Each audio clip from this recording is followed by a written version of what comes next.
আসসালামু আলাইকুম রহমতুল্লাহি ওয়া বারাকাতুহু। সুপ্রিয় ভিউয়ার্স, দেখুন এটা মাঝিরঘাট ও সদরঘাট অন্তর্গত বহিনঙ্গর যেটি, এখানে ছোট ছোট লাইটার, বল গেট, এগুলি ভেসেল, এগুলি ভিড়ানো হয়। বড় বড় জাহাজ থেকে মালগুলি এখানে লাইটার, বল গেট, ভেসেল দিয়ে আনা হয়, কারণ বড় বড় জাহাজগুলি এখানে ঢুকতে পারে না কিংবা ঘোরাতেও পারে না। সে কারণে আউটারে জাহাজগুলি থাকে, ওইখান থেকে ছোট ছোট লাইটার এবং বলগেট ভেসেলে করে এই ঘাটে মালামালগুলি নিয়ে আসে, যেমন পাথর, সার, বালি, লবণ ইত্যাদি ইত্যাদি। এটা দক্ষিণ পাশে হচ্ছে সদরঘাট, মাঝিরঘাট লঞ্চ টার্মিনাল এবং বিভিন্ন মালামালের ঘাট।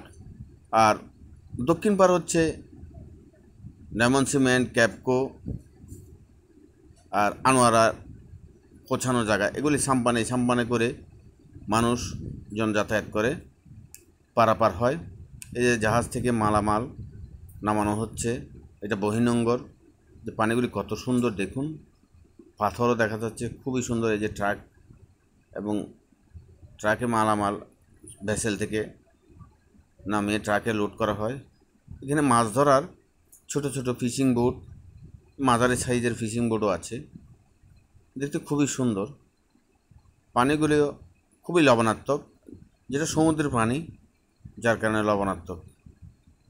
এই যে দেখুন কত বড় ক্রেন, এই ক্রেন দিয়ে জাহাজের, ভেসেলের, লাইটারের ডেক থেকে, মানে ভিতর থেকে মালামালগুলি ক্রেনের মাধ্যমে উঠিয়ে ট্রাকে লোড করা হয়।